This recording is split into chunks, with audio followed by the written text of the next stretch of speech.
What's going on, everybody? Welcome to Sector for Nerds, and welcome back to another episode of Star Wars The Clone Wars Retro Discussions. Today, me and my friend DJ are here to talk about Season 4, Episode 18, Crisis on Naboo. DJ, how you doing? Good, man. Howdy, partners. We're going to have a good episode for you guys today. It's the last episode of the box arc, per se, and let's take it away, Ryan. Quick side note, I love how you always have like a different intro every time you come on here. Like the last couple times it was, hey, long time no see, and now it's howdy, partner. You're like a cowboy. You were changing up your gimmick every single time you're on here. I love it. Hey, gotta keep it entertained somehow. Oh, for sure. I hear you there. So let's get into this episode here today. This episode was directed by Danny Keller and written by Brent Friedman. The cookie for this episode: trust is the greatest of gifts, but it must be earned. And this is a keynote to look out for, guys. Throughout the episode, you will see this come up. So with that in mind, you guys, make sure you guys, of course, are liking this video, subscribing to the channel, all that fun stuff. There's plenty of content every single week. Nothing that you guys want to miss out on. Now, without any further ado, intro guy, take it away. Let us know what's going down here in the final episode of this 4-episode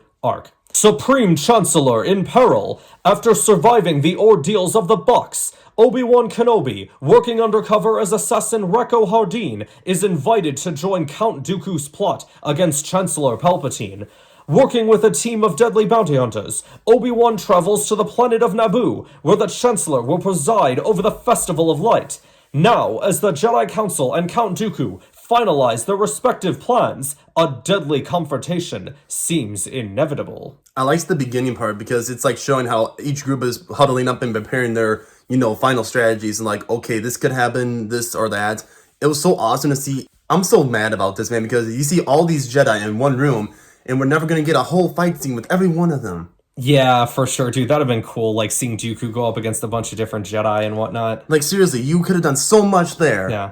But anyways, Windu's like, we know where the Chancellor will be every moment from the festival here on in. And then Plo Koon is like, what security measures are in place? Windu goes over the plans. Yep. And then like typical Anakin, he's like, I see nothing here to worry about. But then wise Yoda says, with complacency comes vulnerability, I think. Yeah, it's what we don't see that's the problem, because Dooku's had a long time to plan this attack. And then Windu, we thought we might have an advantage with Obi-Wan being undercover, but we haven't heard from him in days. And then Anakin's like, Obi-Wan will do his part. Let's make sure we do ours with some, firm authority and all that. Like, sure, you guys screwed me over once, just don't do this again. Yeah, let's make sure we actually do our jobs this time around. It was kind of like a little dig there. But then we see Cad Bane and the rest of the bounty hunters going after these poor, innocent Naboo engineers. Most of them end up dying. We see Count Dooku walking in. He goes over the plan a little bit, or he lets Cad Bane go over the plan. This is, the scene where, of course, Corey Burton having a conversation with himself because he plays both Count Dooku and Cad Bane. And he's like, I should have put you in charge long ago, Bane. And he's like, keep an eye on Hardeen. There's something here about him that I don't trust. But here's the thing, though, too. When he goes over the operation, yeah, the Padawan is the guy who's going to breach the shield. Yep. Evolves the getaway driver. And then Embel and Green Alien Chick are the guards protecting the... Yes. Yep. Yeah, we dubbed her that last episode because we kept forgetting her name. So we're calling her Green Alien Chick for the time being. And then, no surprise, but, you could tell something's going to be suspicious here when he's like, Hardeen, you're the sniper. Yeah. And it's like, I wonder if Dooku put him there on purpose in a way. Yeah. Because he did say, like you mentioned too, he's like, keep an eye on him. There's something about him I do not trust. And then Cad Bane's like, don't worry, I'll keep an eye on all of them. So then we get Padme greeting everybody as they arrive on Naboo. The Queen of Naboo is there as well, obviously, even though Padme is positioned in the center spot. So really, who's the most important person here? Just the Senator, sadly. Yeah, right. Palpatine's upset by all the security that's protecting him, but Mace reminds him this is for your safety. He goes, I understand, Master Jedi, but I grow tired of discussing it. He's like that old grandpa. He's like, I just want to live my life. Yeah, bro, right? Like, just let me live the rest of my days, man. Yeah, I do feel bad for this Chancellor fella. Like, this guy's just he's having so much fun governing the Republic, but this poor separatist movement is ruining all that for him, so it's unfortunate. He seems like an innocent man, but he's like the Sith Lord, for crying out loud. What? What are you talking about? Anyway. Well, But anyways, Padme's, talking with Anakin and Ahsoka about welcome to the festival, this and that. And then Anakin's like, I'm making Ahsoka your bodyguard because an attack is going to be imminent. I just love Anakin throughout Clone Wars because Padme's like, where will you be? Hopefully, I'll be where I always am. He means saving the day, Of course he does. right? Like that's I love it. And then Ahsoka and Padme know Anakin too well. Maybe Oh, so right, that. yeah, like Anakin's wife, Anakin's Padawan, yeah, for sure. And funny enough, did Ahsoka know they were married or no? Ahsoka didn't know that they were married, but if you watch, there is an episode of that like Forces of Destiny show that it's like the series of like shorts or whatever, like 3-minute shorts, where Ahsoka figures out that they are a thing. Oh, okay. And then if you watch too, like when Ahsoka leaves the Order, like I always took that when Anakin said, I understand wanting to walk away from the Order, I'd always like assumed that he meant like, I understand because like I want to be like with like my wife and everything like that. So when Ahsoka said, I know, I almost like, to me, I always took that as like, she just assumed that like they were together. Well, yeah, and that's a whole different conversation, but Yeah. him and Obi-Wan and Rex knew all along. Sure. Yeah, no, that's a whole different conversation for another time. Let's just bring us back on track here. So Obi-Wan contacts Mace Windu. Obi-Wan kind of informs him on the plan, right? Like there's 3 bounty hunters disguised as Senate guards. They've got a Parwin that can breach the shield. I'm a sniper out overlooking the plaza. Yeah. So Windu's like, all right, so the attack is going to take place outside. So they're kind of getting like the details on what Dooku's plan is. They don't know it at the time, but like Dooku's got all this stuff figured out at this point as far as what he's going to do. Obi-Wan tells them to check the Senate guards or like ID them, right? Because the bounty hunters are disguised as Senate guards. But then Palpatine makes his speech and he's got a big smile on his face. He seems very happy. Well, they get the race shield going and all Yep. that. Palpatine's like, I have so much love for this planet, and he's saying like a bunch of like political BS in a way. Well, and then what did he say? Like, how many years ago did he say? Like 800 years ago? Naboo joined the Or Republic. it might have been some big number bigger than that. It could have been like thousands of years or whatever. 847 years ago, Naboo joined the Republic. We find out that Cad Bane is disguised as like a Nemoidian. No surprise, because he's gonna be the leader when the guards take him out or whatever. Right. So then the Parwin breaches the shield. It happens. But Kenobi's like, east side, the bounty hunter right there. Gotcha. East side. The security guard on the stairs. Skywalker, the shield generator.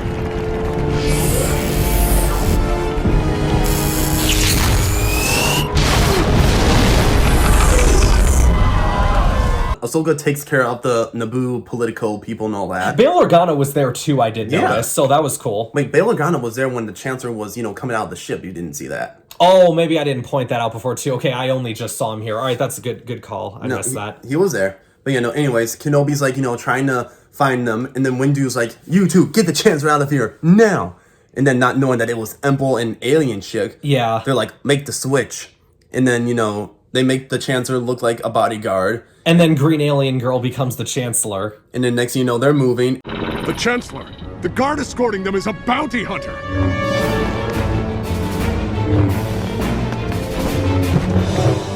Ha! Eat Anakin and Windu run up to the ship and they stop Embo from escaping. Oh, they saved the Chancellor. Everything's all good. Oh, but wait, the Chancellor just punched Anakin. What the heck? Well, of course, because it's Green Alien chick. Anakin just slices her hand straight off. And I'm like, why would...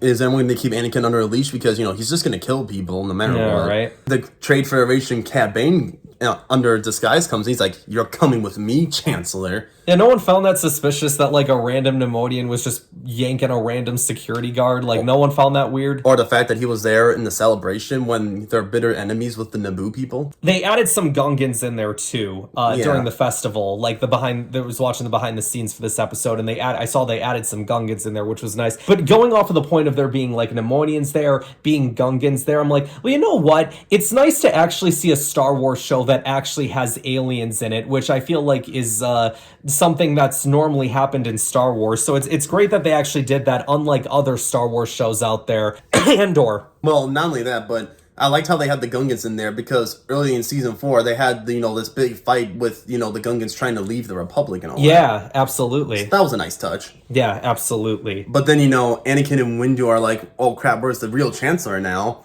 And then Cad Bane's like, in his cowboy style, he's like, so long, Jedi.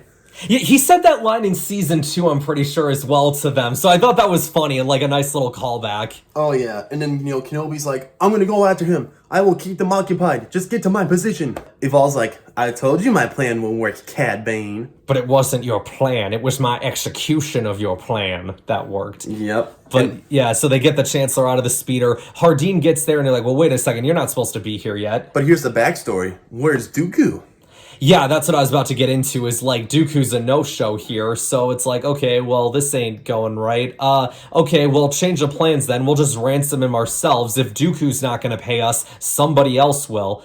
And Hardeen then kind of plays his cards and is like, I'm afraid the Chancellor's coming with me. But then Cad Bane and Morale Eval kind of double team him, but then Hardeen ends up getting the better of Bane, like yanks him down, throws him into Eval, and by that time, Anakin and Windu get there. Cool moment, seeing Kenobi not use his Jedi powers and still take down Cad Bane. That was cool. Absolutely. And Windu's like, you did a great job, Obi-Wan. And then Cad Bane's like, I will kill you, man. I knew there was something suspicious. Yeah, Hardeen says spending time with you was no reward either. And Bane just goes, reward? I'll give you a reward when I pluck you full of laser bolts. I'm like, oh my gosh. Cad Bane was very not liking it. So something that my brother Chris also pointed out to me, like he actually pointed this out to me years ago, is if you go back and look at that scene, the trooper that captures Bane is a red clone trooper, like one of the Coruscant Guard. They cut away to Obi-Wan and Windu standing there, and the next time that they cut back to Bane and that trooper, he's no longer wearing the red armor. It's just white armor. It's very funny. It was obviously an editing error, but it was very funny. That was very funny. I didn't see that until I saw it like a couple weeks ago. I was like, that's a little interesting. And then Kenobi and Windu are like, we did a good job, we got the Chancellor safe, and that's what matters. That's all that matters. All right, party's over, everybody. Everybody go back to Coruscant. That's what's gonna happen. And then Anakin is all the security I need. Isn't it suspicious when Windu's like, I do not agree with your, saying, Chancellor, that you only need Anakin? He's like, I think after all what happened, I think he's all that I need. I'm like, sure. Tell me that's not, little like opportunity to get into the dark side, Oh, yeah. And play I'm the innocent Chancellor, I don't know what's going on. Yep. Well, what's funny is like the whole purpose, and I've said this for the longest time too, I've even made like videos on it for my channel, but I honestly truly believe that the whole purpose behind this whole bounty hunter like arc, this whole ruse or whatever, was to get Anakin alone with Dooku so that Palpatine could see the progression of Anakin for himself and see if he's ready to become his like next Sith apprentice, because he had that long-term vision of Anakin being with him. Absolutely. But then Kenobi and Anakin are talking. He's like, "You look rough." Yeah, being a bounty hunter is not easy work or something like that. Yeah. And then Anakin's like, "If I knew, I could have helped you earlier or sooner, or whatever." Yeah. And then he's like, "Too bad the council doesn't trust me." And then that stubborn Anakin he is. And then Obi-Wan drops that line. He's like, "Anakin, it was my decision to keep the truth from you." He's like, I knew if you believed that I was dead, that Dooku would believe it as well. And Anakin was still hung up on just, wait, that was your decision? He's like, that was all he stood on, was that whole idea that his brother, his best friend, kept from him that he was alive, and he made him think that he was dead. And he goes, bro, you lied to me, man. Like, how many lies have I been told by the council? And how do you know, and how do you even know you know the whole truth? And that was the line that also had Obi-Wan thinking, and I remember it had me thinking at the time too. Yeah, like, wait a second, the whole truth. Are we supposed to be celebrating? Yeah, hold on. How do you know that you know the whole truth? He's not wrong when he says that. And even Windu is like, well, hold on, Obi-Wan, I sense something is still bothering you. And he's like, yeah, something Anakin says has me worried. Like, do we know the whole truth? He's like, you know what? I think I'm going to stay here. I need to just tie up a couple loose ends real quick. And so he goes to the tower. He's like, okay, well, there's nothing on the sniper gun. All right, let me just feel around this briefcase and what's this? And he pulls out a comm link that was turned on. When he was making the sniper and talking to Windu, I'm like, make sure there's no secret comm link about Dooku being like, okay, is this Obi-Wan here? Because I'm like, when you're giving him a sniper, it's easy to hide a communicator in there, in that box. And as a Jedi, could you sense that or something? Like, I mean, I'll tell you what, the first time watching this, I wouldn't have thought of it. Like, me neither. I wouldn't have thought that was going to happen. The first time I didn't think so. But watching it more and more, it's like, okay, after he didn't kill Eval, do you think that's how he grew on the suspicions of Kenobi? Yeah. Because he was, even when he was asking about Hardin, he's like, he killed the Jedi, Obi-Wan Kenobi, and Dooku has enough common sense to know, like, he couldn't just gotten killed by a sniper blast. He's too good of a Jedi. Yeah. And then next thing you know, we get this little dark moment with Anakin and Palpatine walking. He's like, Oh, yeah. I want to thank Senator Amidala for all our hospitality in the dinner. I'm like, there was no dinner planned. Yeah, Anakin's like, Padme didn't mention a banquet. Obviously, the whole thing about a banquet was a lie. Like, it was a ruse to get, Anakin in there.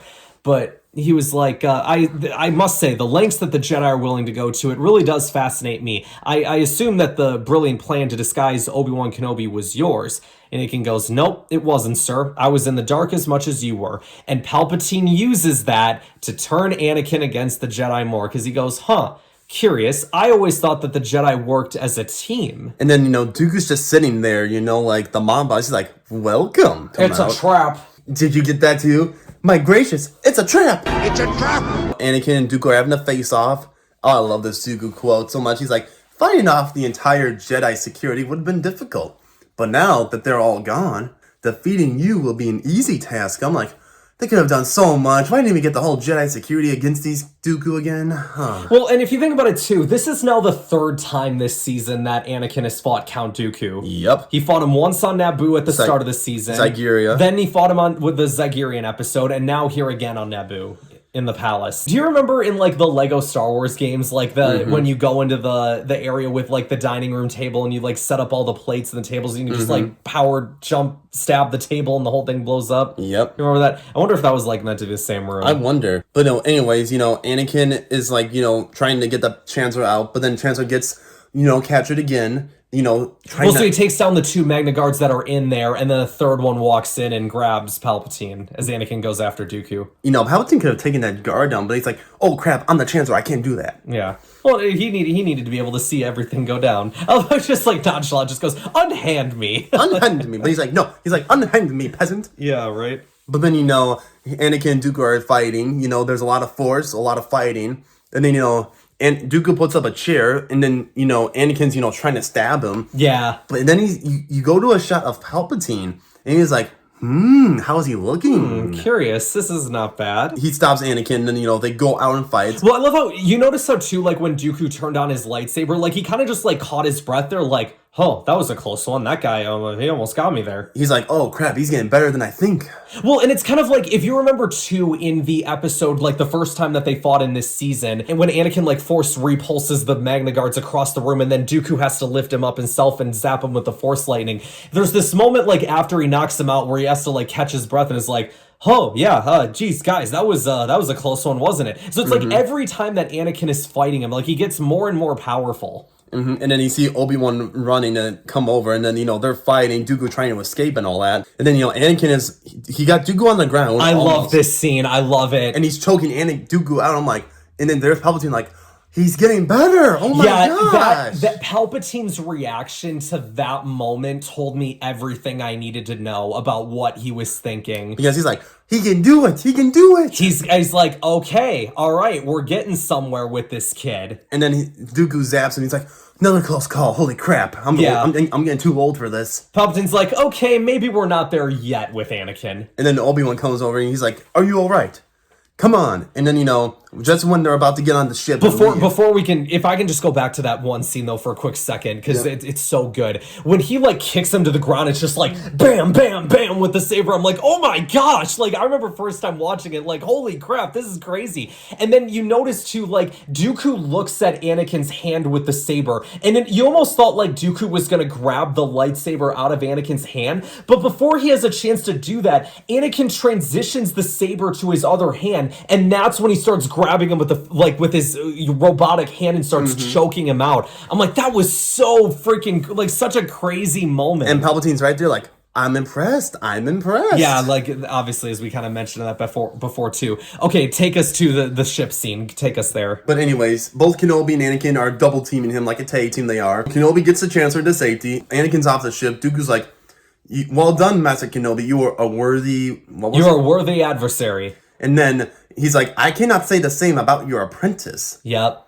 And then that ending, man. You want to take that one?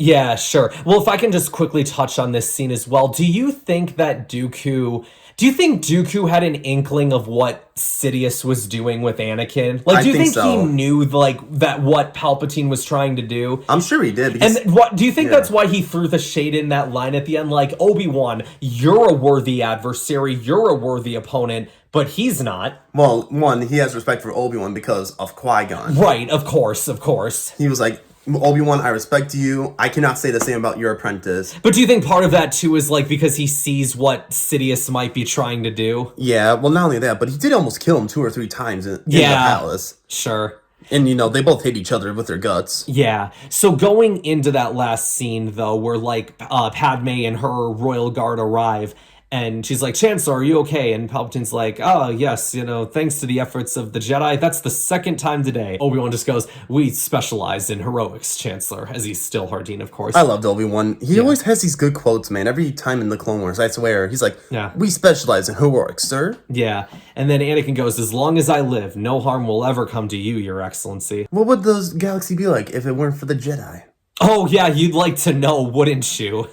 Chancellor's like, here's to your long and prosperous life, Anakin. Yeah. With that hand on his shoulder, like, oh, foreshadowing. Yeah, I mean, Palpatine really was the father figure to Anakin, you know, especially, like, after Qui-Gon had died. And there's always that conversation, like, you know, Dave Filoni had mentioned it as well, like, in one of the, like, Mandalorian featurettes or whatever, this whole thing about the Chosen One and, like, Anakin not needing a brother in his life, which is what Obi-Wan kind of became. He didn't need a brother, he needed a father, and that's what Qui-Gon was, and that's really what the Duel of the Fates is about, right? And then, you know, obviously when Qui-Gon dies, that's taken away from Anakin. Who does the new father figure become? It's Palpatine. In the Jedi, Obi-Wan tried his best, but he was only his brother. He needed Qui-Gon. Yeah, that's what I mean, is like Obi-Wan and Anakin had that more of like a brother-to-brother relationship than a father-son thing, like, you know, felt like Qui-Gon and Anakin had. You know what we should do? This is getting off track here, but you know what we should do sometime? What's that? A roundtable of what would happen if Qui-Gon Jinn didn't die in episode 1. Yeah, that'd be a good thing to do sometime. Yeah, absolutely. We could do so many discussions with that and like just talking about like Anakin, what would have happened if it weren't for this or that. Absolutely. Or like what would have happened to Dooku too, because, you know, Qui-Gon did have influence on both his master and apprentice. Yeah. Well, yeah, and then that could have been interesting to see, like, you know, would Qui-Gon have joined the dark side? Yeah, like you said, there's a whole range of discussions there that we could have, you know, just based on that question alone. But I think we'll have to save that for another time. But overall, in terms of this episode, man, like, what another really good episode. 5-star. Yeah, it's so good. Another 10 out of 10. I give this one a 12 out of 10. It was that good. Oh my gosh, yeah, dude, it's so good. And that Anakin and Dooku fight at the end, like I know people complain a lot, like, oh, all Dooku does in the Clone Wars is fight Anakin over and over again. But like, I really do think that there is a nice story that is being told through these fights, and the fact that like every time that Anakin goes up against him, he gets better and better. So then by the time when you get to Revenge of the Sith, it's like, okay, well, Anakin's now not only more of a match, but like, you know, he definitively beats Dooku.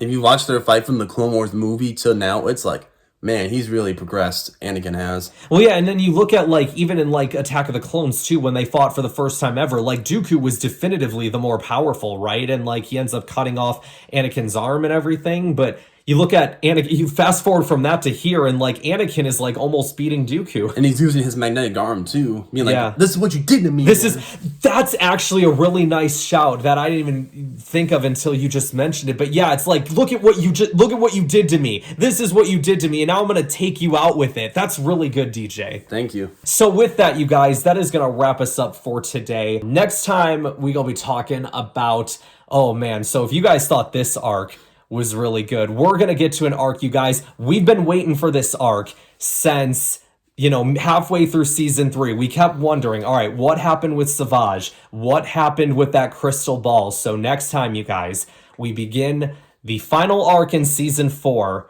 that centers around both Asajj Ventress and the return of Darth Maul. Thank you guys so much for watching. Like this video, subscribe to the channel, share this video with others to help support the channel, and I will see you guys next time. The time has come at last to take revenge on Asajj Ventress and the witch Mother Dowsin. I have learned Ventress has returned to Dathomir.